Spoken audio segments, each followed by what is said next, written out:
Agora, o exercício 8 da terceira lista. Um compressor centrífugo fornece 15,57 metros cúbicos por segundo de SO2 com uma variação de pressão de 96,5 para 124,1 kPa absoluto, utilizando um motor de 800 HP a 3.550 RPM, com rendimento total. Qual será a vazão e o ΔP a 3.000 RPM? Calcule o diâmetro do rotor. Beleza? Então, aqui são as informações que o próprio exercício nos fornece. A foto está um pouco ruim, mas acredito que dê para enxergar. Então, para o SO2, nós temos M igual a 64,06 e R, que é constante, né? 8.314 é dividido pelo M. Então, nós temos um valor de 130 metros quadrados por segundo quadrado Kelvin. Então, na primeira questão, que o exercício pede, é o rendimento total. Então, nós precisamos do ΔP, né? Que é a diferença de pressão falada no próprio exercício.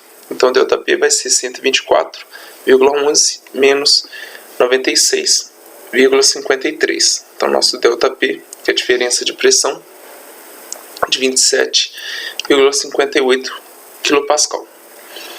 A potência de eixo é dada pela vazão vezes a diferença de pressão, né? Então, vai ser Q vezes ΔP.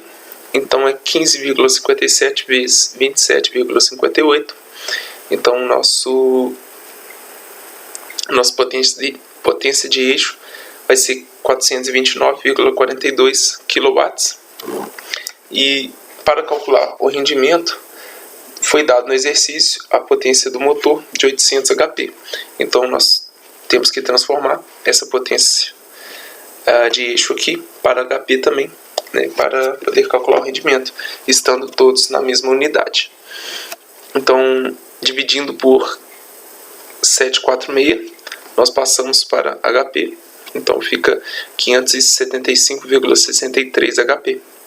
Então, calculando o rendimento, vai ser a potência de eixo dividido pela potência fornecida pelo motor, que é igual a 72%. Na questão B, pede a vazão e a diferença de pressão para a rotação de 3.000 RPM. Então, a gente pode resolver pela lei de semelhança, né? Primeiro para a vazão e utilizando a rotação. Então, nós temos as duas rotações e a vazão inicial. Então, nós calculamos a vazão para a segunda rotação. A diferença de pressão, nós podemos utilizar também a lei de semelhança, né? Mas a equação da diferença de pressão, onde a razão entre as rotações é elevada ao quadrado. Nós encontramos a diferença de pressão de 19,7 kPa. E na letra C, o diâmetro do rotor. Então, nós inicialmente calculamos a densidade do nosso fluido, de 2,94 kg por metro cúbico. A altura de carga, né, que é dada pelo ΔP sobre ρg. Então, nossa altura de carga, todas essas variáveis, nós temos os valores. Então, é só substituir. 956 metros. Nós calculamos a rotação específica, o NS. Aqui há uma diferença de unidade, né, para ser consultado os gráficos que estão no livro. Então, a vazão, por exemplo, ela é utilizada nessa equação em metros cúbicos por minuto, né? Só uma diferençazinha. Eu coloquei as unidades aqui para mostrar, e a rotação também em RPM, em que estou calculando, né?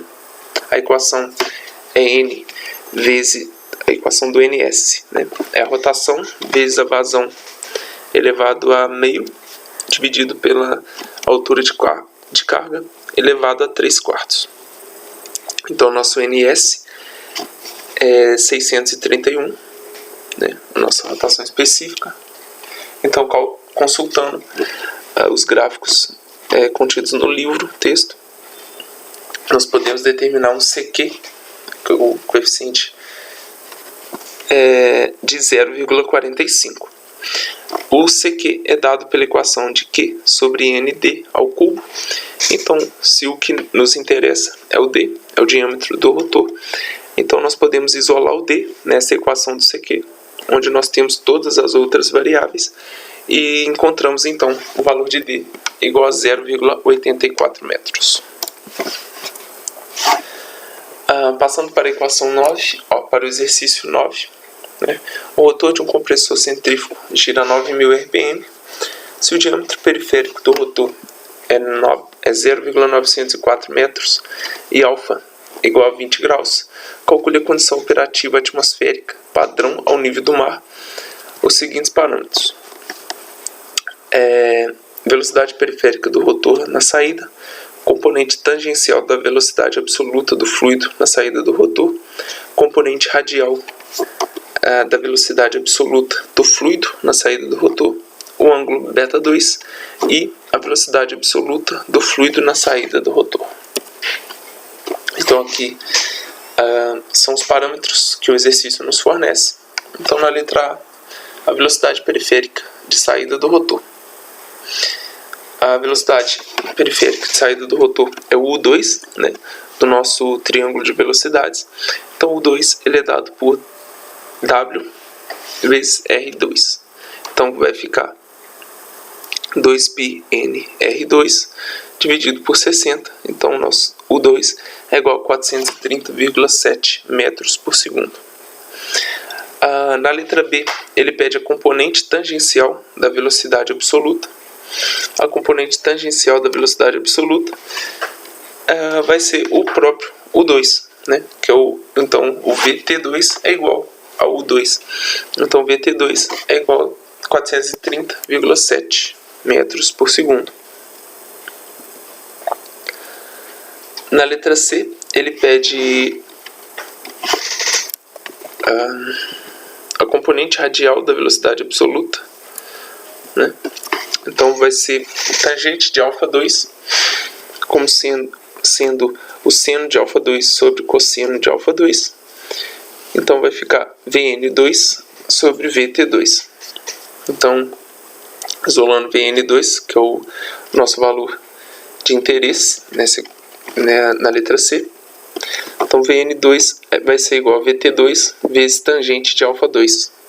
Então, substituindo os valores, né, para α2 sendo 20 graus, como dado no enunciado do exercício, então Vn2 é 156,8 metros por segundo.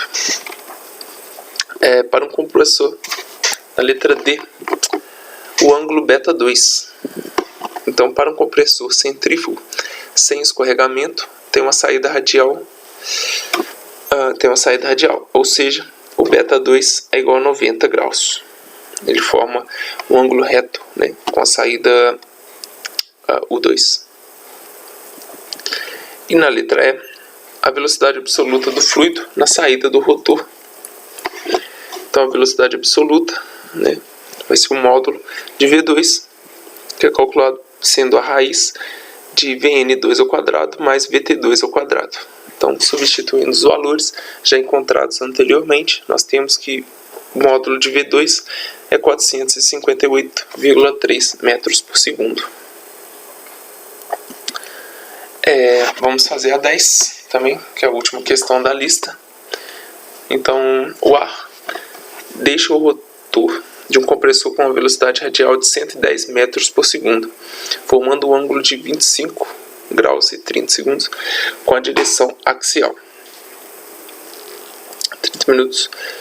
A eficiência isentrópica do compressor é 0,80 e sua eficiência mecânica é 0,96. Calcule o fator de escorregamento, a razão total de pressão e a potência requerida para acionar o compressor. Despreze o fator de potência de entrada e assuma gama como sendo 1,4 T01 298 kelvins e a vazão máxima de ar 3 kg por segundo. Então aqui os dados que o exercício nos fornece, né? E fazendo o diagrama, o triângulo de velocidades, né? Então ele pede o fator, calculando o fator de escorregamento, sigma como sendo VT2 sobre U2, né? Que é aqui. Então o nosso vai ser, substituindo os valores,